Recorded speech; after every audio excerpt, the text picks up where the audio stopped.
And I don't know if you know about it, but this has been like something we worked quite hard on for at least 1.5 years. So it's a big effort. I know it's not something you visually see yet because it's the beginning of a new architecture. It's the tip of the iceberg, and more will come next year regarding visible features.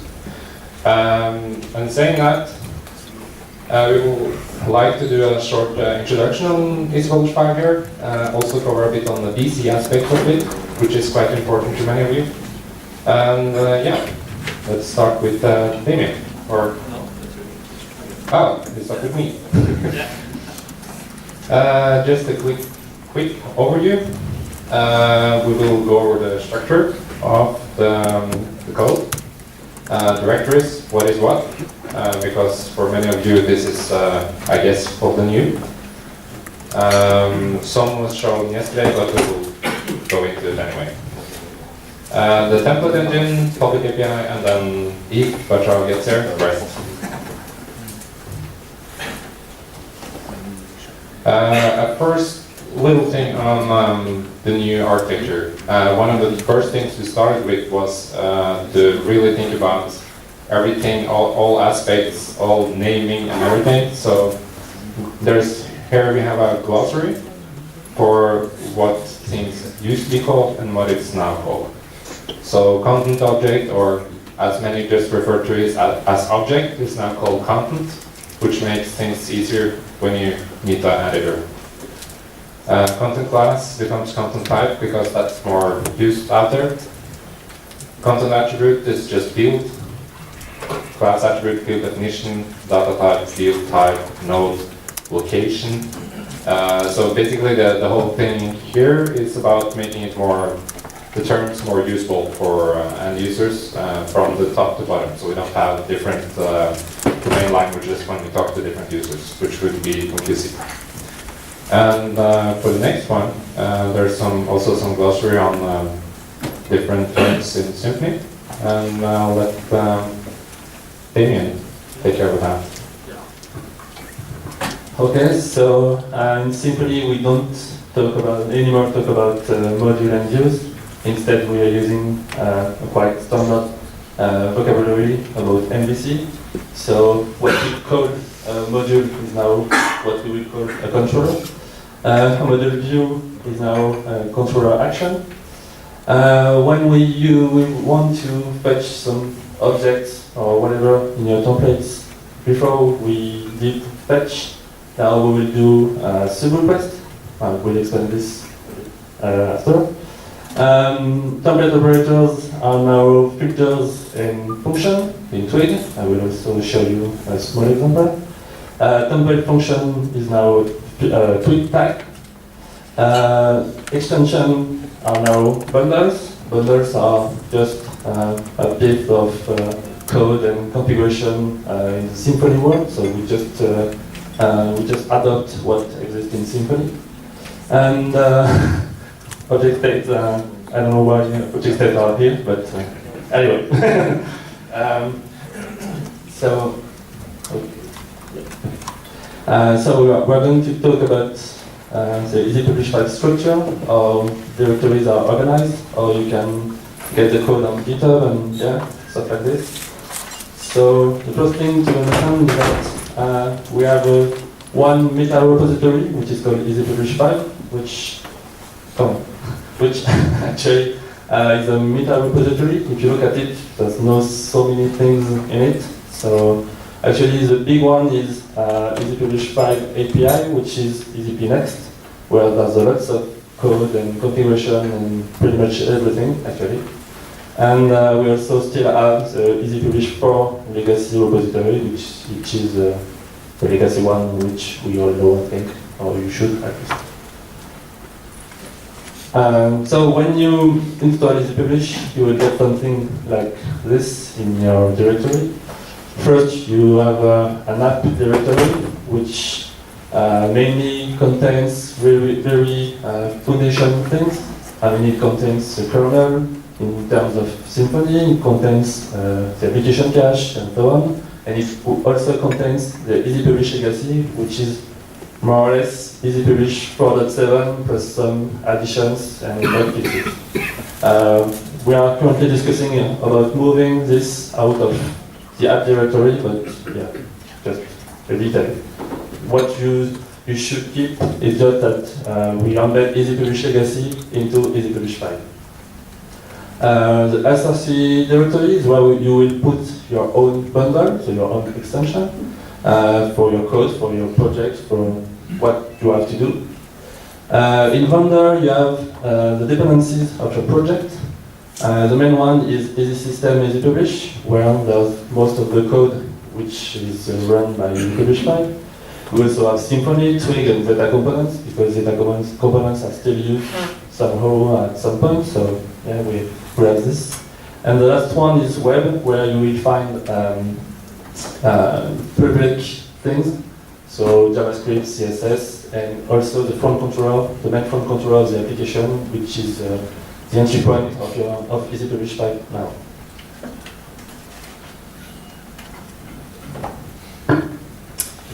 So now about Easy Publish 5 integration with Symfony. The first, I wanted to just go back a few seconds here. What you have inside Easy Systems, Easy Publish. So here you will find all the code base you will be relying on. But there are two main things here, or actually three.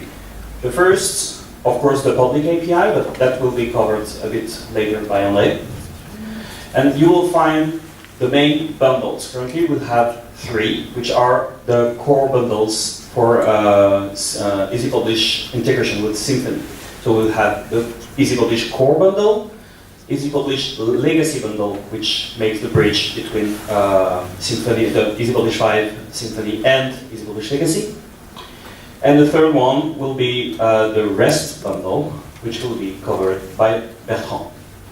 So this is the first one. Then you will have the Easy Publish namespace, where you will find, of course, the public API, but also the MVC integration. And basically here, you have split it.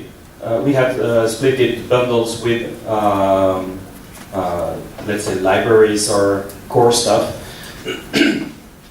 Just because in bundles, we rely on all the Symfony full stack, while in the libs, in the MVC stack, we just rely on a few components or no Symfony components at all. It's basically keeping our independency somehow. So, yeah, so basically about brief overview about bundles. In the bundle, you will find the main configuration.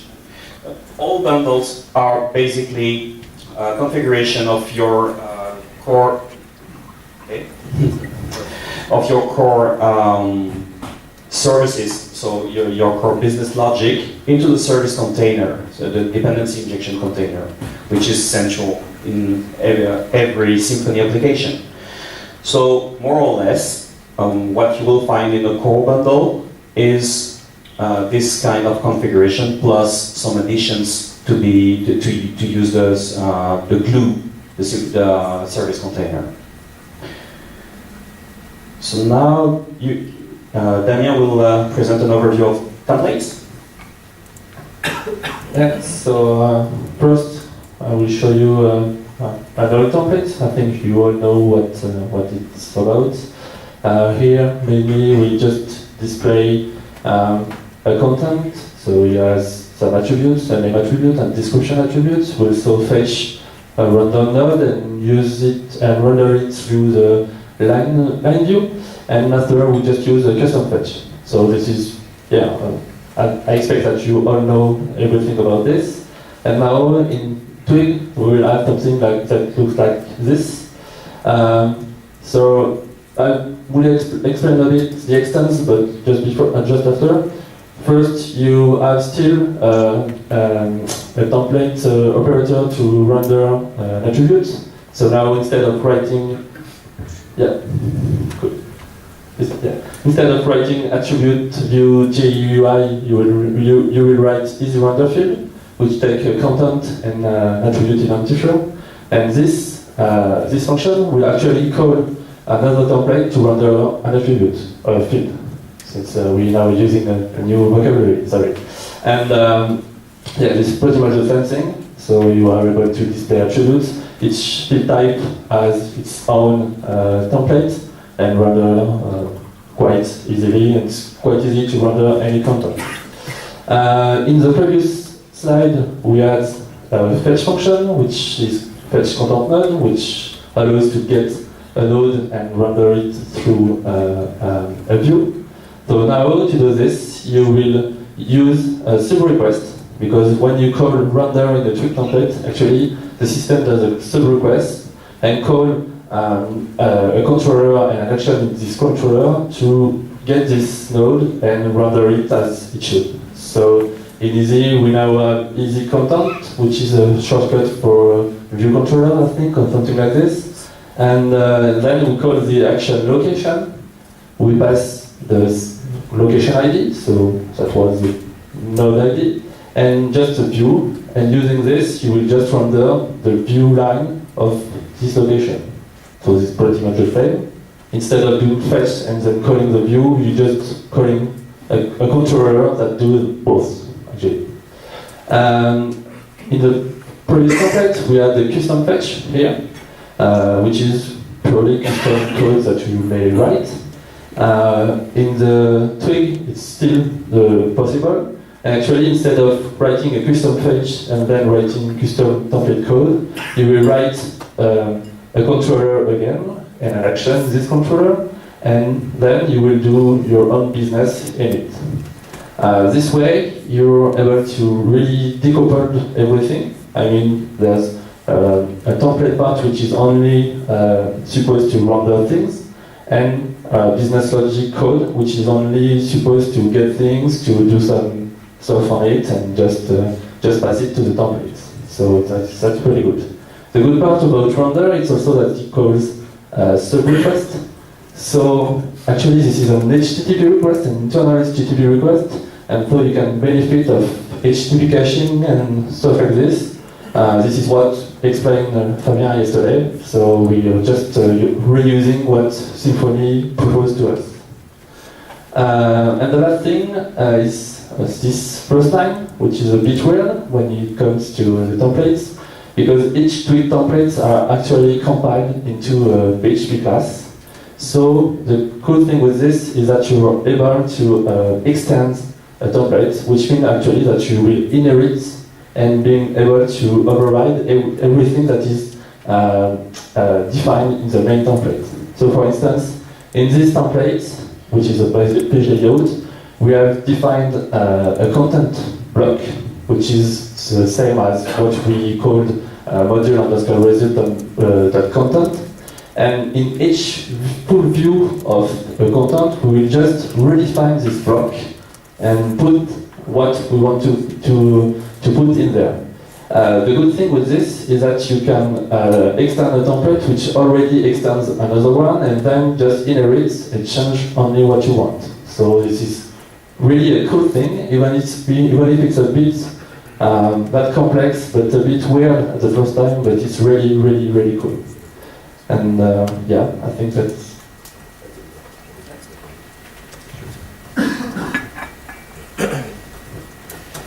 Yeah. When we started some prototyping back in May, then the product management came to us. So yeah, backwards compatibility. So as you noticed, we have a completely different architecture now. And well, then the trouble began. Because we could have any choice of a framework, we would have exactly the same problem.